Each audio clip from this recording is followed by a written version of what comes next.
Oi, hoje é a resenha do conto Sombras de Ferro ao Luar, escrito por Robert E. Howard, do seu livro Conan o Bárbaro, livro 2, aqui no nosso projeto Contos do Meio-Dia.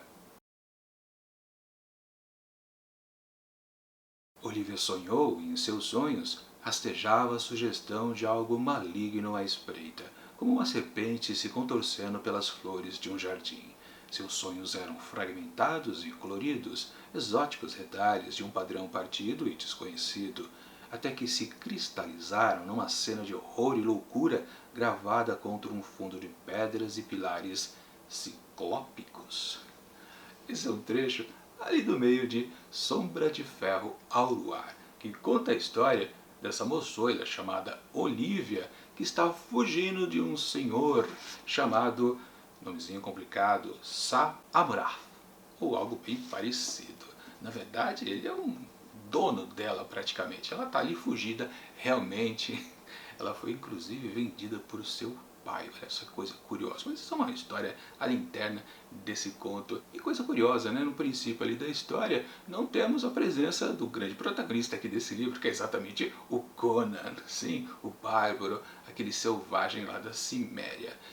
Ele demora um pouquinho para aparecer, e quando ele aparece, obviamente, ele ajuda a moçoila. Eu não vou dizer o que acontece, mas o que importa realmente aqui nesse conto do Robert E. Howard é o que acontece quando ele salva Olivia e eles têm que partir dali, porque senão vão ser pegos por uma turminha um pouco maior. E claro, eu tenho que parar de contar qualquer outra coisa, porque senão estraga a experiência de quem ainda pretende ler este conto.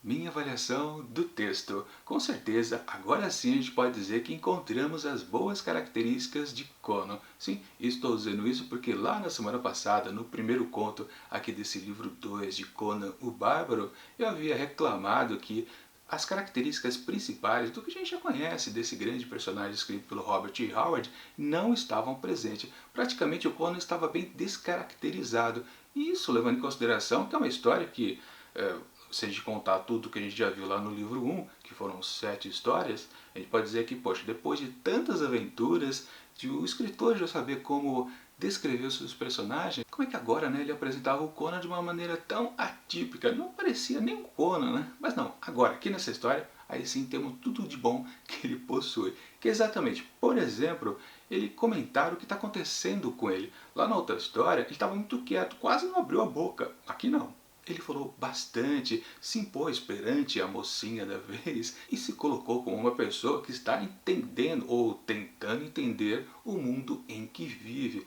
seus conceitos e seus preconceitos. Por exemplo, uma coisa que a gente já percebia nas histórias que a gente leu anteriormente do personagem é que ele tem um certo medo bem primário a respeito das magias, das coisas sobrenaturais. E claro que nessa aventura também temos algo que a gente pode considerar nesta seara, que a gente não consegue entender exatamente do que se trata. Aliás, uma coisa geral que a gente pode dizer sobre esse conto aqui, que se trata de mais uma história de pirata.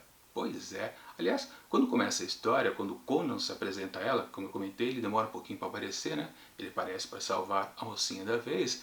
A gente percebe que ele está numa situação meio de, digamos, dele ser um certo ladrão. Ele está meio escondido ali, é até uma coisa um pouquinho meio difícil de entender. Ele está ali já esperando alguém ou não está? Eu fiquei um pouco na dúvida. Na verdade não importa, o que vale é que sim, ele acaba salvando a Olivia lá do Sr. Sa-Amraf, alguma coisa assim, né? Nomezinho complicado. É um personagem também interessante. Ele dá um jeito ali, não vou dizer o que acontece exatamente, mas o que vale é que tudo isso aqui, a abertura do texto, parece uma coisa que me remeteu bastante, né? Quando li, vi que a história continuava para uma outra parte, percebi, isso aqui parece muito com as histórias do 007, o grande personagem lá do cinema, né? Você sabe, né? Todo começo do filme do 007 há uma aventura que já está acontecendo. A gente só vê o finalzinho dela. Aí depois que a gente começa a acompanhar qual é a história da vez.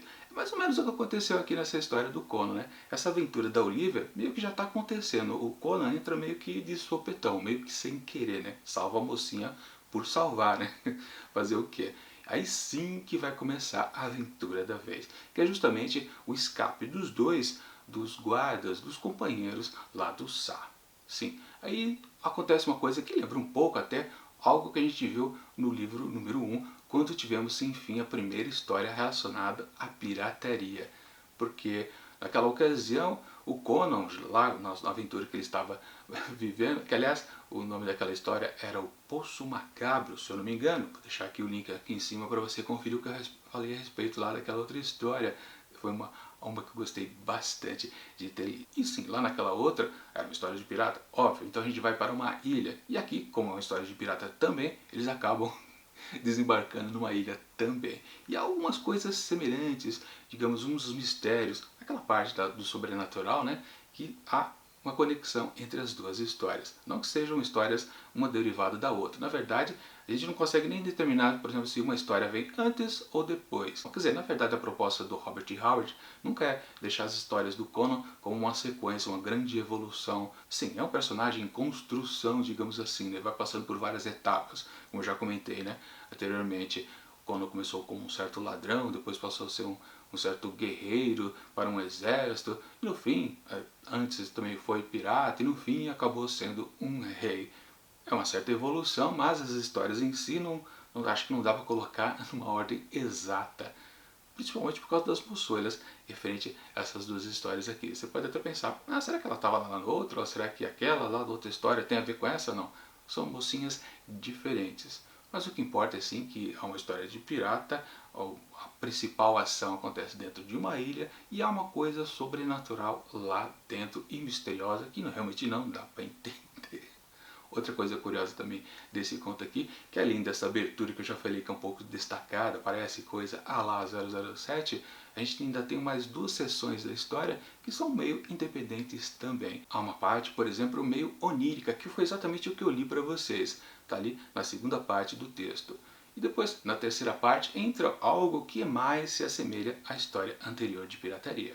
Mas não, de qualquer forma, não é uma história meio que copiada, meio muito semelhante que o autor possa ter feito anos depois. Aliás, um ano depois, praticamente. Essa história aqui foi escrita em 1934, a outra é de 33. Mas claro, a gente pode até achar uma boa conexão entre as duas histórias, é que o motivo que faz com que o Conan se associe aos piratas tem um certo código de honra também, quer dizer, isso é coisa da pirataria, então pode, claro, a gente pode pensar que pode acontecer aqui e ali nas histórias. Aliás, também é outro ponto que faz com que as histórias não se combinem, porque se já aconteceu lá no outro, por que vai acontecer de novo? Ou ele fica fazendo isso o tempo todo enquanto está nas suas aventuras de pirataria. Na verdade, tudo a gente pode dizer que, no fundo, essas histórias meio que elas vão se encaixando no gênero. E até a gente pode afirmar que seja do espada e feitiçaria, mas sim do gênero de pirataria, ou seja, elementos que a gente pode encontrar em todas as histórias e o autor vai meio que fazer uma certa maquiagem aqui e ali para tentar deixar tudo diferente.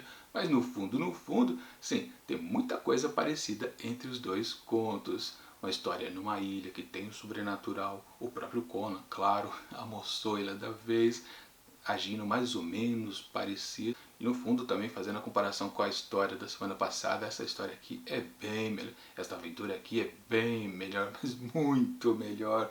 E aí sim, eu gostei bastante na comparação. Agora, se ela é melhor lá que a do livro 1, O Poço Macabro, eu posso dizer que na verdade as duas são iguais em termos de serem bons textos.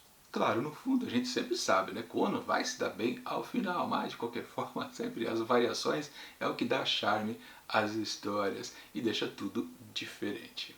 E sim, só para frisar um pouco da terceira parte aqui dessa história, algo que a gente pode destacar bastante é que é uma solução do certo mistério que foi colocado lá no comecinho da segunda parte, que era justamente quando Olivia e Conan já estavam nesta ilha. A gente começa a entender o que estava acontecendo, porque na segunda parte o tom de mistério deixava tudo meio nebuloso, justamente pela parte sobrenatural. Aí na terceira parte que a gente entende, isso era de uma coisa e isso era de outra coisa, outra situação. No meio de tudo isso tá também os piratas, que no caso também lá da outra história, a gente não pode nunca deixar de comparar, né? Também tinha uma presença marcante. Enfim, gostei bastante aqui de A Sombra de Ferro ao Luar de Robert E. Howard. E para esse conto eu atribuo 5 asteriscos. Gostei bastante mesmo. E me diverti também. Bom, e amanhã a gente vai para coisas completamente diferentes aqui nas histórias de João Anzanello Carrascosa no seu O Volume do Silêncio, aqui no projeto Contos do Meio-Dia. E claro, semana que vem a gente retorna para Conan o Bárbaro, aqui no volume 2, escrito por Robert E. Howard, com as aventuras aqui desse gênero de espada e feitiçaria. Enquanto esses próximos vídeos não chegam, eu deixo aqui do lado dicas de outras resenhas que já aconteceram aqui dentro do projeto Contos do Meio-Dia, aqui nesse ano de 2019. E tchau!